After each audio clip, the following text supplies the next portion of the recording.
Hey everyone, my name is Sung Xie. I am a program manager with the Microsoft Azure Compute VM team. I've been with Microsoft for about 9 years now, most of it in SQL Server. And most recently, I've joined the Azure Compute VM team, and I've been working on security and compliance, and also the Linux open source software space. So my session is going to focus on how you can use Microsoft Azure for your large-scale Linux deployments. A lot of customers actually have hundreds, if not thousands, of VMs that they want to move to Azure. And this is an interesting problem, and we will try to walk you through how you can think about it, what are some of the obstacles you face for it, and how you can use your best practices and leverage scripting to automate this and put this into Azure. The key takeaway from the session is that you absolutely can move large-scale VM deployments, Linux VM deployments onto Azure, and our session will show you how you can do that. So one thing about me is I'm a huge foodie. I love food. I love to sample various different types of food, and so I love to go experiment. I love to visit different countries to taste their food, and so I'm really big in that.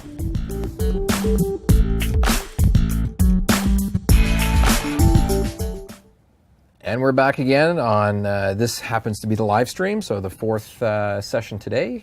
This is being caught on demand. This is the last session in this segment, if you will, where we're talking about Linux and open source and other types of technologies on top of the Azure IaaS platform.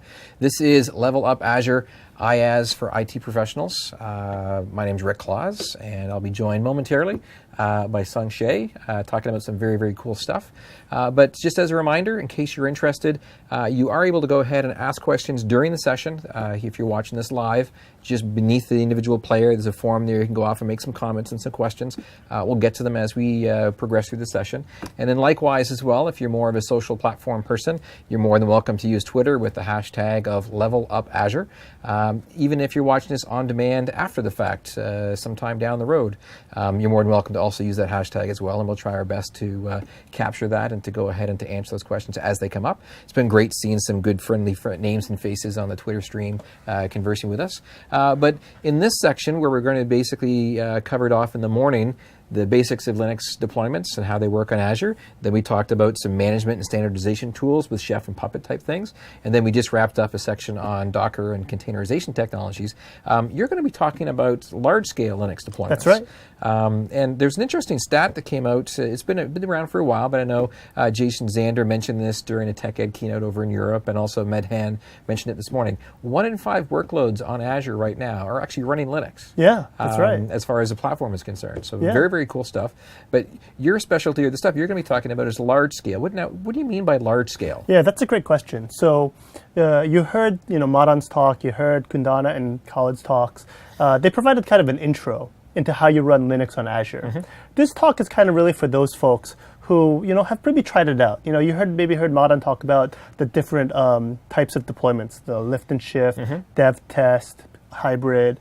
This is kind of for those people who want either lift and shift their existing deployments onto Azure, where they have like a large Linux deployment, or where they want to scale out their Linux deployment. So what we mean by large scale is really like, many multi-VMs. Mm-hmm. And large scale means different things to different people, of course. Some people can think, 10 VMs is large scale because maybe they just run 2. Mm-hmm. Other people have like hundreds and maybe even thousands of Linux VMs that they want to move. And so we'll show you some of the design patterns and some of the considerations that you have to think about when you want to do those sort of deployments into Azure with Linux. Okay. Well, I'll get out of your way and let you go ahead and get started, man. Sure. Now, we have been having a little bit of an issue with some demos popping up and having screens, so I'm going to basically play the video cop, if you will, to make sure it's going. But go ahead, man. Let's get started with a little bit of background architecture stuff and then possibly some demos. Excellent. That sounds great. So again, this session is really focused on how do you plan for these large-scale Linux deployments and how do you create these large-scale Linux deployments. So there's 3 kind of core things to think about when you start planning out these deployments. The first is kind of how do you structure compute? How many cores are you using? What level of isolation do you want? And you saw with Khalid's talk how you could even use like Docker containers. So there's different isolation levels all the way from just at the container level to the VM level to larger than the VM level, to like shared multi-tenant kind of large applications and multi-workload applications all in a VM.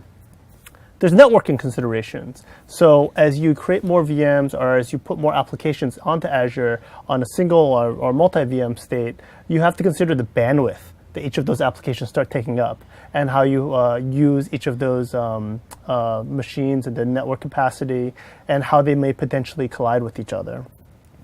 And Azure also provides some capabilities to help solve this. So for example, Azure provides load balancing. So you can also take advantage of Azure's both public and internal load balancers to kind of mitigate some of your network traffic that's coming to your machines as well too. Lastly, there's of course storage considerations. You've probably heard about this throughout several of the presentations, even going back to Monday's presentations from Drew and Corey. But you have to think about, what sort of I/O do you want? What sort of, how many disks do you want? And what are the characteristics of your read and write performance that you have on your machines? So these are all considerations that you have to start thinking about when you start trying to consider how do you want to move your multi-VM large-scale deployments onto Azure itself. So let's go into a little bit more about the compute side of things. So for compute, there's actually kind of two ways to think about compute. There's both scaling up and there's also scaling out. So scaling up is kind of the more kind of traditional bare metals kind of approach that a lot of people have maybe more familiar with. This is basically you have a virtual machine and app. In this case, it's represented by this diagram. And your application is starting to take up most of that virtual machine. And so what you do when you want to scale up is you basically increase the size of that resource. You increase the size of that virtual machine. So you have more CPU, you have more RAM, you have more disk space, and things like that. And this way, your application can grow within that virtual machine. And this is kind of attractive because you don't have to manage too many things, right? You don't have to manage more virtual machines. You don't have to manage more applications. It's kind of centralized in a single place. But a lot of folks also want to scale out. They want that isolation that you get from having multiple virtual machines and multiple applications that are running at the same time. And they've specifically designed their application to take advantage of things like cloud scaling, right? So you can do bursting, where you actually have multiple replicas of your application running during high workload demand times, and you scale that back when you don't need them anymore. So in this case, it would be similar to this, where you have a virtual machine and application. But if you want to scale out, you're creating multiple replicas of it. So now you have multiple virtual machines running the same application spread out across it. And in this case, and we'll talk about this a bit more later, but what you really want to do is you want to leverage scripting to take advantage of being able to scale up and scale down your demand as needed. And how do you scale up? So in the Azure world, there's several different large VM options you can take advantage of. So we have these like network optimized virtual machines, the A8 and the A9 series. They have 8 or 16 cores, a good size of RAM, like up to 112 gigabytes of RAM, and they have InfiniBand network. So you get a lot of network bandwidth as well too. We also recently introduced the D-series VMs. The D-series VMs are the kind of compute optimized. So you get 60% faster CPU, you get even more RAM than the traditional A8, A9s, and you get SSD-backed local storage. So you get very fast local performance if you want to take advantage of that as well too. And you've probably also heard as well of the new and upcoming G-series VMs, which are even bigger. Yeah, they top out at 32 cores, over 400 gigs of RAM, and like over 2 terabytes of local SSD storage. So you can definitely take advantage of these to scale up as well too. And I see we have a question. In the old days, we talked about scaling horizontally versus vertically. Is this still relevant? Actually, that's a great question. So that's exactly kind of what we're talking about here too. So when we talk about scaling horizontally, we're kind of talking about scaling out. So it's like different terminology, but kind of the same meaning. So scaling vertically is what we've been talking about scaling up. So that's kind of been what I've been talking about so far. We're using larger virtual machines to kind of grow your applications in place. Whereas if you scale horizontally, you're kind of scaling out. You're kind of trying to create multiple replicas of that same application to try to take advantage of things like load balancing and distribution and that stuff like that. Okay, good. And one of the things you can also take advantage of with these large virtual machines is kind of scale units. So you may have seen Drew's talk. He talked about this in a little bit more detail. But what we can basically do is you can set at the cloud service level a scale unit for your virtual machines to use, in which case your virtual machine will automatically change size based on the usage and needs of it. Very powerful. So you can use this to easily take advantage of, if your application is growing too fast, you can have the scale units take care of that for you. So you don't have to, manually manage how big the VM sizes are and stuff like that. Yeah, and I found this part actually really kind of cool because that kind of shows you the underlying layers of what's going on inside the data centers where you happen to be provisioning your machines at the time, right? Yeah, exactly. It's a really cool feature and ability. So one of the other things you can take advantage of if you actually use these larger VMs is kind of what Khaled just talked about. So I just want to, you just saw it, so I'm not going to talk too much on it, but, you can imagine where he had spun up like 50 containers. You can imagine how many containers you can spin up on these D-series and G-series VMs. So you could spin up like hundreds, if not thousands of these containers to run. So if your app happens to be, containerized or Dockerized and can take advantage of the scale that containers provide, you can very quickly spin up many, many replicas of your application so that they work really well and very rapidly scale out or scale, horizontally your application very quickly and very easily. And just give you an idea what that kind of looks like. This is just, in a traditional sense, when you're scaling out with containers, you have your application, you have your shared bin and libraries, and you're running in a virtual machine. And now you need more capacity. There's more demand. You're hitting the holiday season. So bam, you can instantly create 3 more containers and have that running on it. But let's say you even need more than that, right? You can take advantage of these large VMs, spin up new VMs, and on these VMs, add additional containers as well too. And if you don't need them anymore, you just scale them, ramp them back down, and even turn off the virtual machines if you don't want them anymore as well too. So a very powerful ability to quickly burst and increase the number of application replicas that you're using, and then scale back when you're no longer need them anymore as well too. And Khaled already showed you this stuff, but I'll quickly just show you kind of the script that he was using to create it, because this is kind of a very similar design pattern that you're going to see from the rest of this talk as well too. So it's very basic. You basically just go in you could just go in a loop, and you can see you could easily script creating these multiple Docker containers. He showed 20. The script shows 10. You can do as many as you want. You can update the script to make it variable and things like that. But the key is just that this just goes and does it in a loop. And in fact, he does it serially, and it actually is very fast serially. I'll show you later creating virtual machines in parallel, and we can't quite match the speed that he does with Docker containers, right. But it's the very same pattern. It's a very similar pattern. So switching back to the slides. So now, if you are thinking about scaling out, one of the ways to approach scaling out is to break it down by tiers. So typically, most of your applications have a multi-tiered kind of layering approach to them. Your topmost layer, for example, is your web tier, your front-end tier. And one of the things you can take advantage of here is Azure websites. So you may have heard some talk about Azure websites in the previous sessions as well too.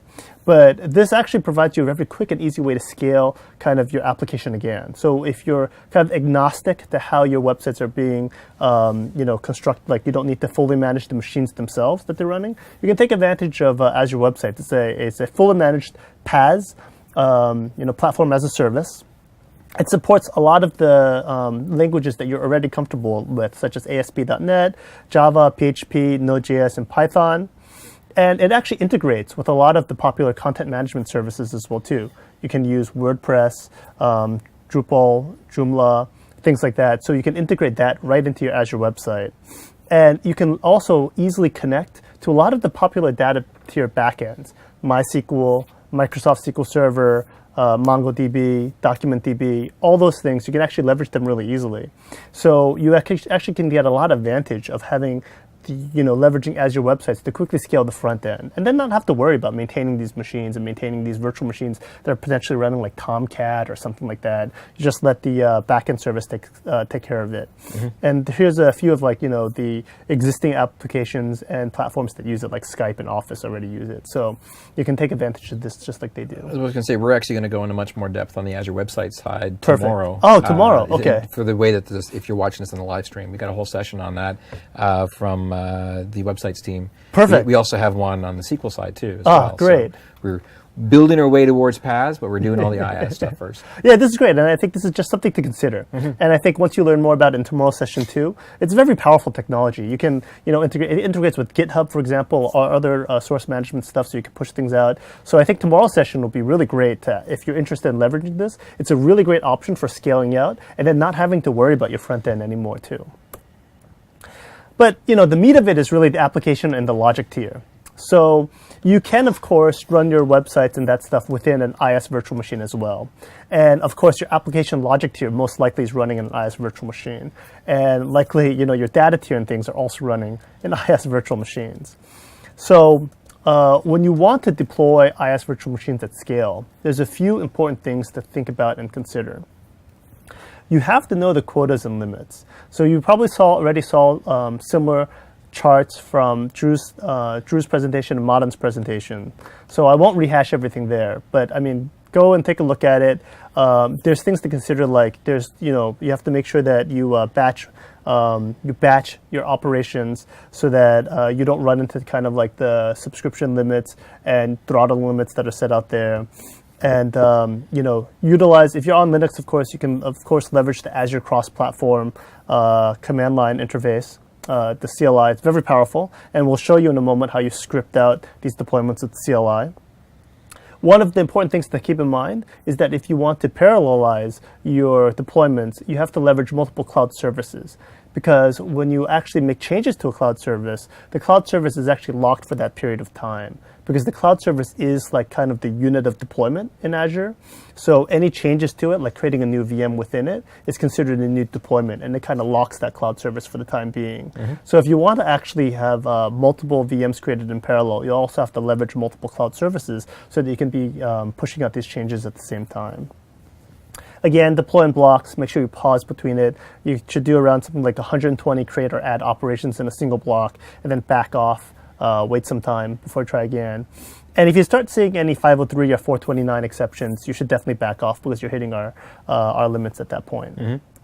And the important thing is, if you are interested in doing this with like hundreds or thousands of VMs, we would love to help you do that. So we would love to learn more about it. Please contact us. Please contact me. Please contact, Rick should have information on how to reach us. I put my email address here, so you can definitely come and reach us or hit us on Twitter.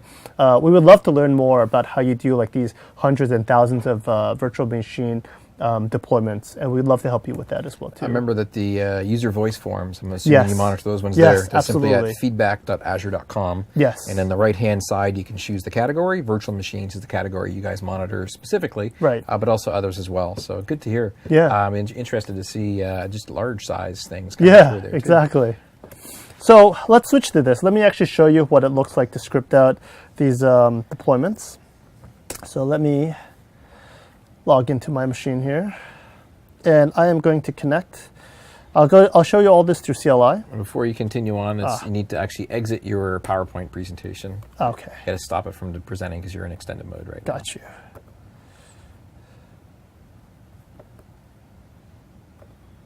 Okay. There we go. And now just take yourself out of duplicate mode with Windows key P. Go to, there we go.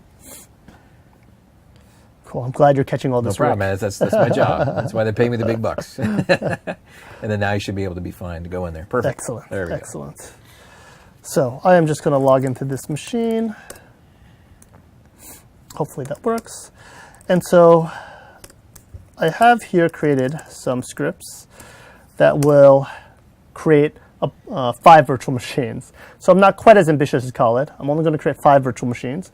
Let me briefly walk you through what the script is doing.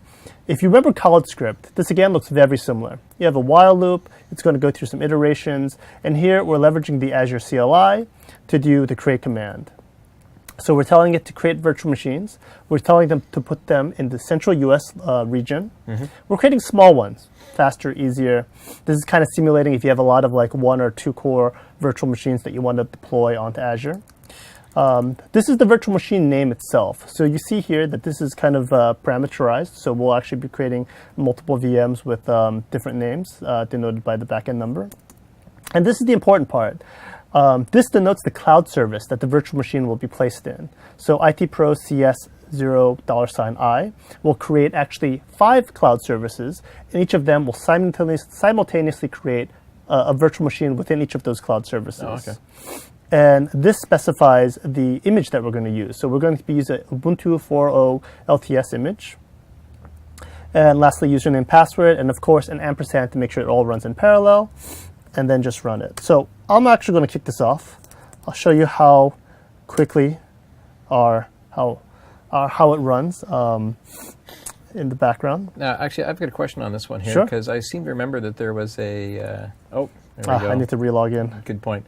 That was one of the things I was going to mention, is because we'd covered how to authenticate with Azure command line tools and the certificates and that sort of stuff. We've covered that in previous sessions. Yes. So you've already authenticated. You got the error message because it had timed out since you timed walked out. over here from your office. So he's going to be able to go back in again.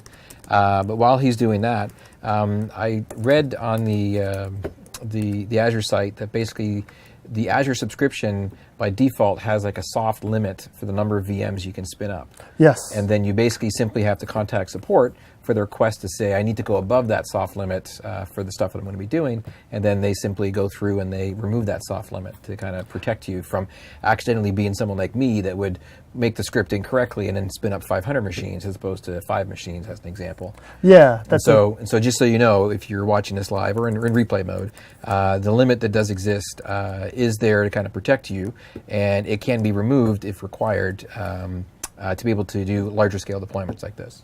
Yeah, that's absolutely true. I think that's actually a good point too. And you also have to consider what your subscription limits are when you start off with. Like most subscriptions start off with 20 core limits and things like that. So you have to definitely make sure that so 20 core limit on an A2 or something like that with 2 cores. Right. You actually or 3 immediately cores, use that up. then you're going to have to go in and use that up pretty quickly. It's in there. Yeah. So I guess unfortunately I think I'll have to skip this one. I'll have to skip this one. This kind of demonstrates that this actually is a live demo. But I'll kind of show you what you would have seen. You would have seen kind of this go off in parallel. You would have seen them creating the cloud, tried to look up the cloud services, and it would have actually tried to create the virtual machines in it. And it would actually take a little bit of time for it to actually do each of them. Mm-hmm. So you would see it been about like 10 minutes or so would have passed before they actually created all the virtual machines. And have that all set up and running.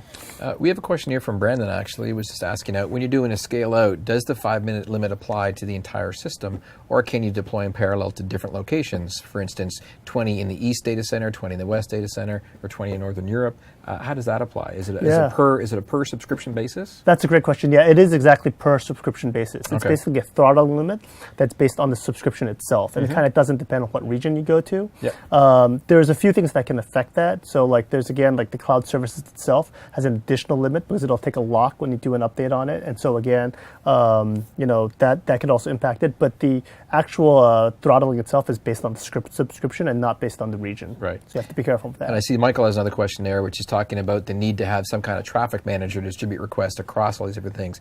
This is assuming you have all that already in place, or using Azure's traffic manager to distribute the requests to your different cloud services and to your different apps that are out there. This is the underlaying layer of being able to spin those up and spin those down. So yes, obviously you do have to have that built into your app and or use one of our supported services. Yeah, that's exactly right. In fact, I'll show you later on.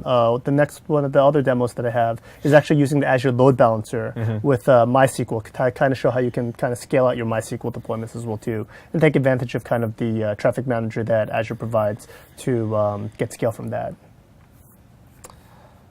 So let me switch back to this then.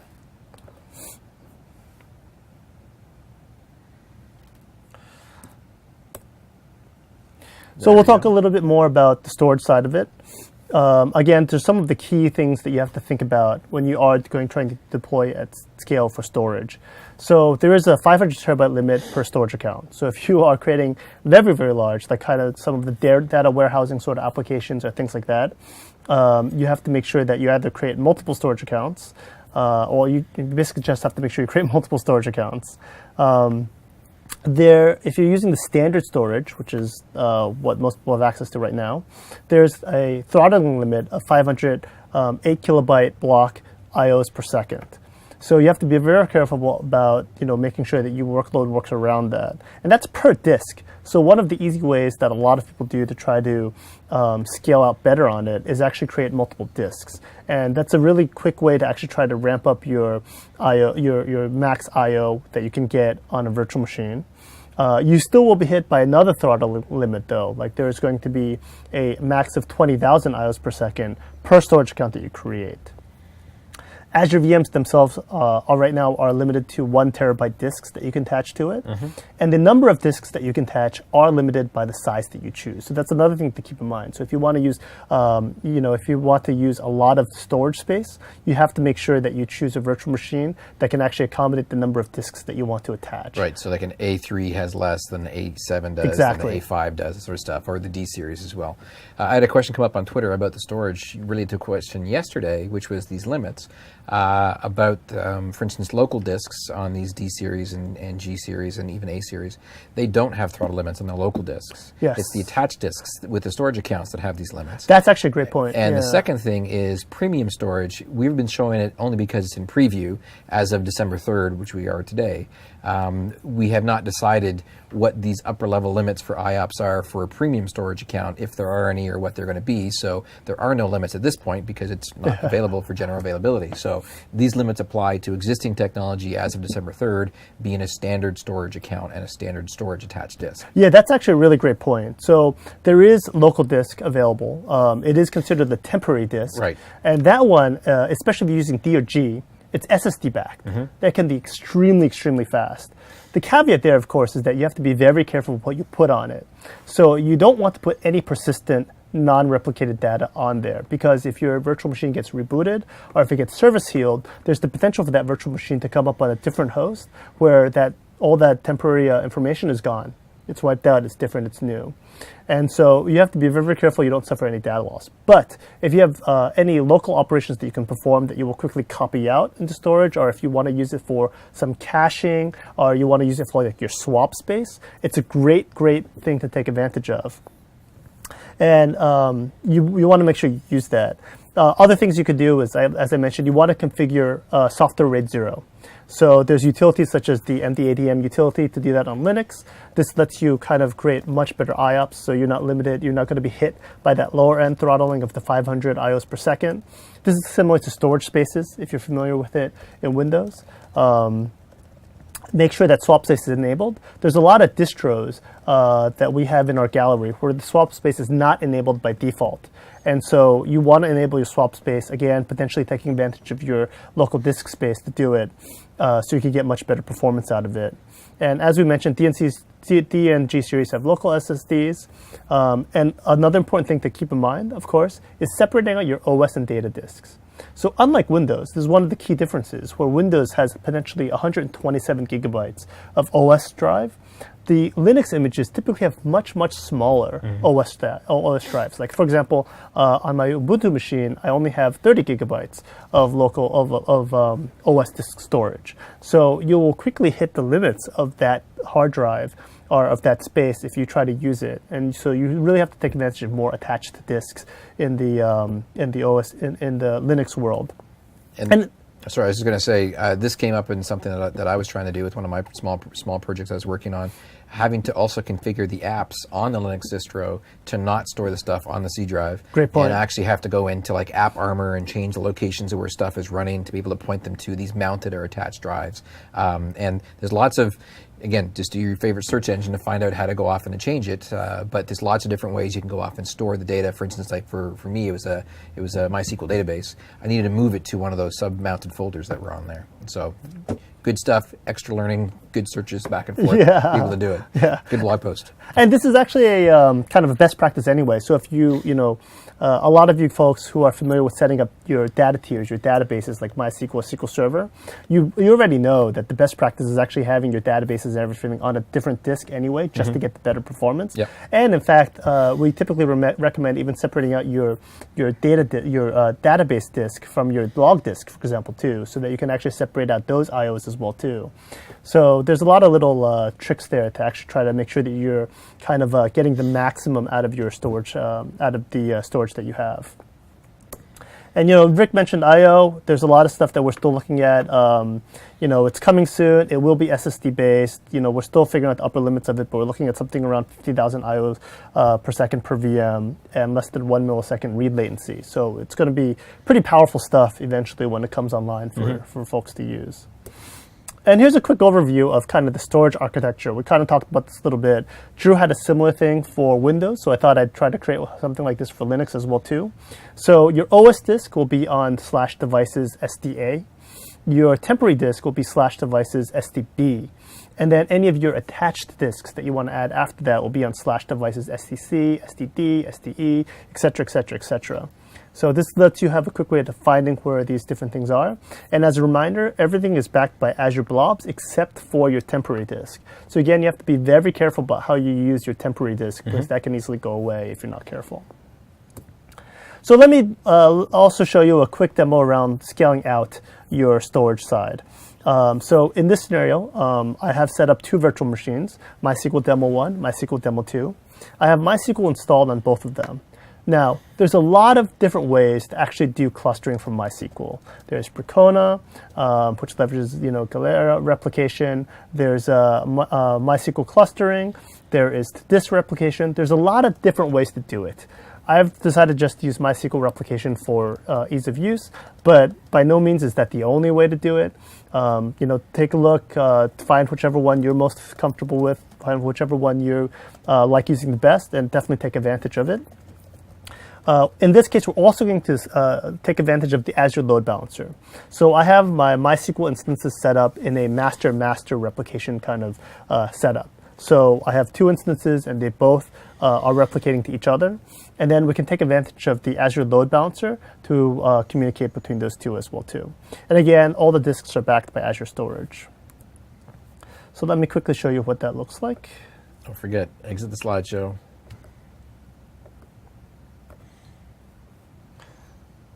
There we go. Make sure I'm still there. Go back to duplicate.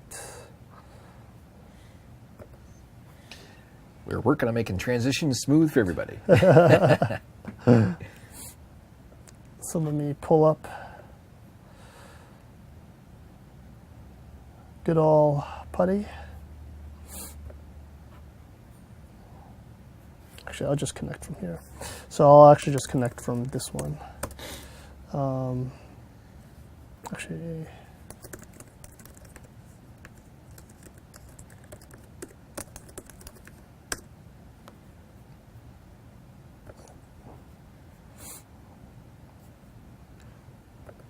I do need the second instance. I want to show you both. I want to show you connected to one of the machines, and then I want to show you what it looks like on the other machine as well too. So let me snap these into 2 different sides. So this one here, if I can get this set up. So this one here,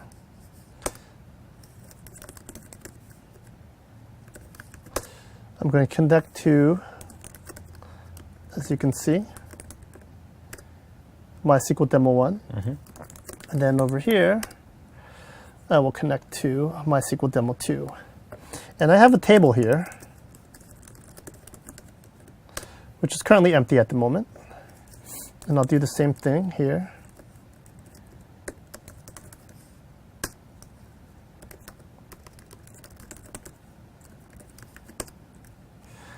I'll do the same thing. Let me first show you the host name. So you see this one, I'm connected to Demo 2.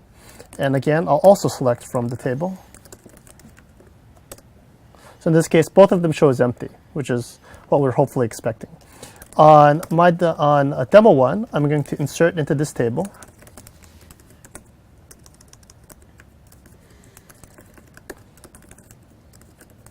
And I'll say this is Demo 1. So we know it's from Demo 1. And then I'll insert a few more.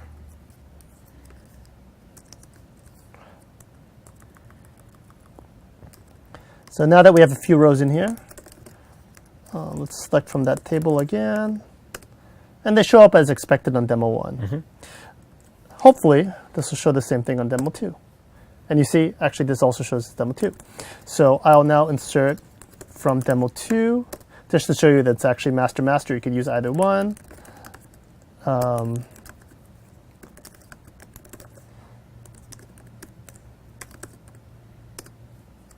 Insert a few more here. And then let's do that select query again. You see it shows up as demo 2 as well. And this one will actually now also show the same thing. So you can see that both set up master-master. Okay. Now, what we're going to do is let's go into Portal, where I have already set up a load balancer. And in fact, I set up the a public load balancer. What you probably want to do if this was an actual production deployment is you want to take advantage of a new feature that we have called internal load balancer. So internal load balancer allows you to actually create a load balanced unit within a cloud service itself. So it doesn't actually have to be exposed to the public. Oh, okay. And especially for your data tier, which you probably don't want exposed to the public, this is actually a really great option for you. And I'll quickly show you what that looks like. So you'll see here, I have my list of virtual machines once it loads. I have MySQL Demo 1, MySQL Demo 2. And I'll pick up MySQL Demo 1.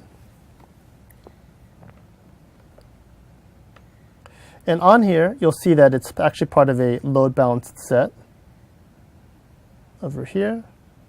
If we select that, you can see the information about it. I have a MySQL port that's open on the public, and this is still loading, I guess, or possibly.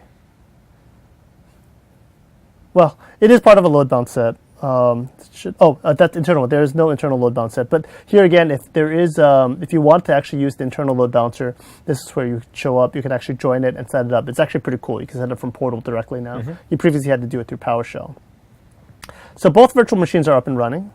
What I'm going to do is show you on this side. Let me kind of split these out again. So I have a quick demo script here. And what it does is it actually just connects to the database. And you'll see it kind of flipping back and forth. So one of the key things here is I'm now connecting to the cloud service name itself. So the cloud service name, when I connect to it, it'll actually automatically distribute the load between these two MySQL instances. And you can see here, all I'm doing is I'm connecting, I'm saying select that at host name, and then I'm exiting, and then reconnecting again. So you can see it's kind of flipping between these two machines back and forth. So let's see what happens. Let's say that I suffer a catastrophe. MySQL Demo 1 goes down. So to simulate that, I'm going to shut it off. So MySQL Demo 1 is going down. This script is still running in the background. It's connecting, selecting which machine it's connected to, and then stopping again. And as this machine shuts down, this will keep going. The load balancer itself actually has a probe. The probe will actually check to see which of the virtual machines within the load balance set is actually up and running. And this actually may take a little bit of time to kick in, but eventually you'll see this actually only go to my demo 2, or MySQL Demo 2, because MySQL Demo 1 is no longer available. And it looks like MySQL Demo 1 is pretty resilient. It's actually taking a bit of time to shut down fully, even though in Portal says it's shut down. Nice. I think we may have finally got it, though. Yep. So this one, eventually, you'll see that actually only go to MySQL Demo 2. And it's not stuck at 72 here.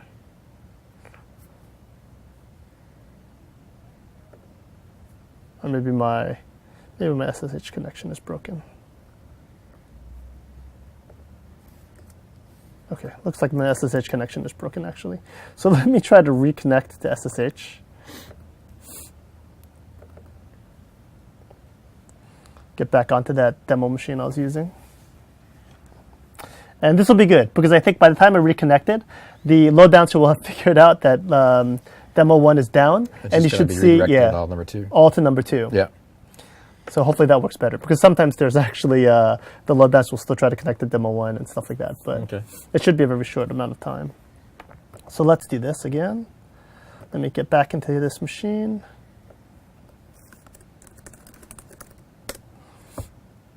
And then let me get back to that script.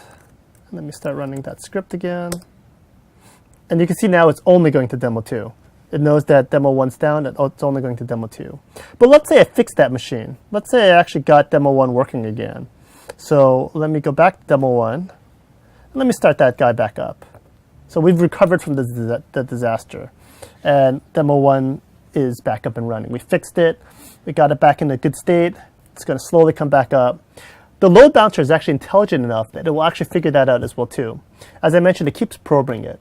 So it'll eventually see that my demo 1's back online, and then you'll see the load balancer actually start putting workload back onto demo 1 as well too. It takes some time for it to figure it out. It's not instantaneous. And plus it takes some time for the virtual machine itself to start back up. But you'll eventually see this starting to redistribute the load back between the two of them. And this is the internal load balancer, or is this the external load balancer? I happen to use the external one, but it would actually be the same it would look the same if you did the same. It's just how you access it. Yeah.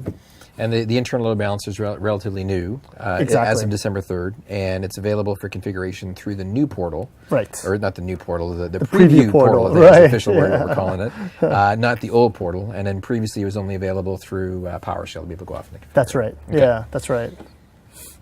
So I've successfully started the demo 1, or it should have been successfully started. I think that's what it's telling me. Yes, so I've successfully started demo 1. So you should see this actually start picking up traffic again. And I think that's a great point, Rick, that you mentioned. The ability to actually set the internal load balancer to the portal is only available through the new preview portal. So if you were trying to look for it in the old portal, the old management portal, it's unfortunately not available there yet. Mm-hmm. So it's one of the things that you have to try to switch to the new portal to take advantage of. Or if you want to use the old portal, you have to still do it through the PowerShell interface.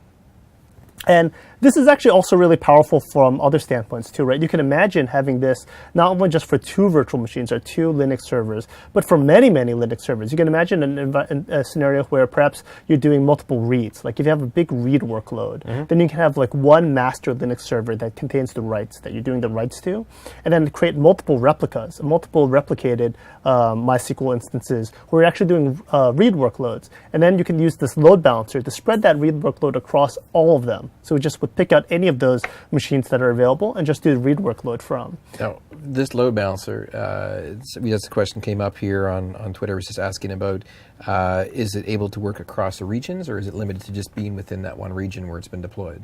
The load balancer works across the cloud service itself too. Okay. So the load balancer itself is limited to that cloud service, which is going to be pinned to that region. Right. That's different than Traffic Manager. Exactly. Traffic Manager is the one that you would be using from the web services side of things to make sure that you had your appropriate routing for my customers in Europe. They hit my Europe data center. Exactly. In there, I've got a cloud service running with this load balancer in there. Right. Okay. Right. Got right. it. So you can get multiple tiers, and you can see. I started to see my demo 1 sneak back in. Oh, yeah. My demo 1 sneak back in again. So you can see the load balancer is automatically taking advantage of that, and now redistributing the workload again. So this lets you have a very powerful way to now scale out or scale, horizontally your data tier as well. And you can have multiple of these data tiers. And again, very powerful, you have like read workloads. For example, you have a lot of websites that just read data from it, and you want to scale that website really quickly, really fast. So you can actually create multiple website front ends, and then you create multiple MySQL backends with like a master MySQL that's secured and stored somewhere, and then multiple read-only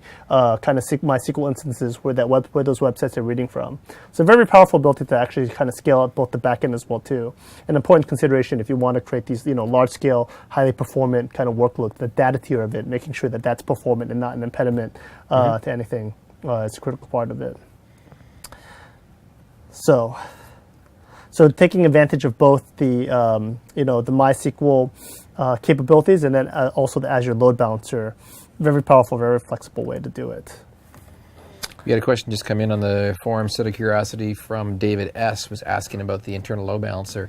We talked about configuration through the new portal. That's right. And also through PowerShell. Is it available through the Azure CLI that we learned about this morning as an example with Medhan as well? The command line interface typically has a little bit of a lag when it comes to the new features. Okay. So right now it's primarily available to PowerShell, but we are making sure that the features can catch up as quickly as possible. And it's good. It's the whole conversation that we had with Kundana was a matter of whichever tools you like to use. And Medhan mentioned at the very beginning, they're kind of different teams that are all working together against the same backends and the same APIs and everything, and different teams come up with them at different times, and they eventually all just kind of cycle through very quickly. Yes, that's right. That's right. So that kind of brings me to the end of the main topics that I had. I think the important, again, to kind of recap is when you're planning out when you're kind of planning out these large scale deployments, think of compute, think of your networking, think of your storage. As you approach each of these, think about things like, what is the kind of end result that you want? Do you want multiple application replicas and the ability to, burst out those application replicas? Do you want to be able to scale up those machines so that, you have less management that you need to do? There's fewer larger machines that you need to manage, and then have applications scaling and running on there. Taking advantage of scripting. If you want to do that cloud bursting around the scripting side of it, leverage these scripts, leverage the parallel, multiple cloud services to, run these operations in parallel. And lastly, on the data tier, on the storage tier, make sure you take advantage of both scaling up the data by making sure you're taking advantage of things like RAID 0, your swap file, things like that. And then also make sure you try to scale out your data tier as well too by having, using your favorite form of clustering and replication, and then taking advantage of things like the Azure load balancer to make sure you can have the parallel workloads sent across as well too. Mm-hmm. And again, steadily throughout this entire session, and also everything that you've seen over the last 3 or 4 sessions, if you're following it sequentially on an on-demand basis, is that everything that we've baked in and built into the Windows side of things of the house for what you would expect to see on Azure that you saw with Drew McDaniel's session and sessions about Windows workloads, all directly apply to the Linux side too. Absolutely. The tiered storage, the premium storage is now becoming available in the not too distant future.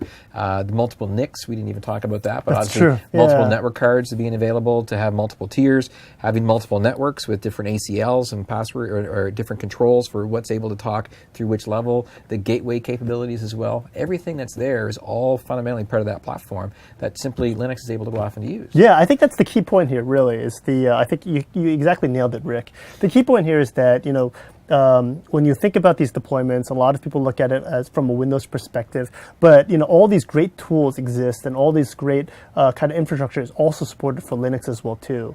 There's slightly different variations how you think about it, like the OS disk size, the placement of the disks, the naming conventions, and the tools that you use. But the key factor here is that you can actually take all those kind of design patterns that you used with Windows and also use them for Linux. And we support using all your favorite Linux tools as well too. We support the languages. Mada talked about Java and PHP and things like that, and you can use your favorite platforms like MySQL, MongoDB, Cassandra, things like that to actually build out your Linux deployments as well. And then you can script all of that through your favorite scripting language and take advantage of things like Chef and Puppet as well, which Kundana talked about. Mm-hmm.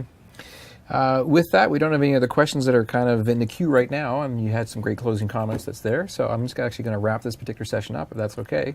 Any other final thoughts? No, we're good? I think we're good. Okay, Thanks a lot for your time, Rick.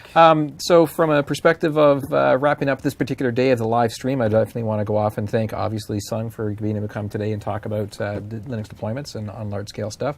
And then also I want to do a shout-out back to Madhan, Kundana, and Khalid that we're talking about all the various different technologies of basic deployment, going through in management with Chef and also with Puppet, and also even with DSC, and even custom scripts, as you showed as one option. And then Khalid with introducing us the concept of Docker containers and how they can work on top of the Azure platform. Tomorrow, if you're following the live stream, we will be covering some very cool stuff around identity with Azure Active Directory and directory synchronization. We'll be doing some cool stuff with websites for Azure websites, so kind of like a platform play, if you will, for introducing concepts of how a platform as a service works on the Azure side of things. And then also, don't miss out, the 4th session tomorrow is going to be some very cool stuff with a friend of mine, Jared Shockley, talking about scale SharePoint deployments on top of Azure from a, like an Uber workload, if you will, on top of the Azure platform, how to get the most bang for your buck on that one there. All the recordings for day 1 and day 2 are absolutely up. I've had lots of questions come through in the Twitter with the hashtag LevelUpAzure asking about when the slides are going to be available. We're working hard to get those up. They will be there eventually. Hang in there. They're coming up quite soon. We get them from the presenters usually as they are leaving the studio as they go. You're able to go off and to see a full list of all the sessions in case you're interested at aka.ms/LevelUpAzure. Don't forget to go off and try Azure, obviously. We actually had Medhan and other ones go through and show us the demo of how to sign up. Really simple. Just go to azure.com, top right-hand corner has the trial button to go off and subscribe for a trial. Just be aware that's a $200 credit or 30 days, whichever gets expired first.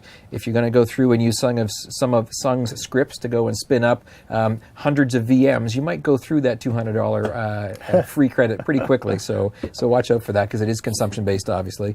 You can also go through and simply go to aka.ms/try-azure-now. People go off and do it. There's a free ebook you can go off and grab if you're interested for Azure IaaS for IT pros that's available from aka.ms/azure-ebook, in case you're interested. And then obviously some cool stuff with regards to a larger, wider range of other resources you can go off and try from aka.ms/techjourneyazure that's out there.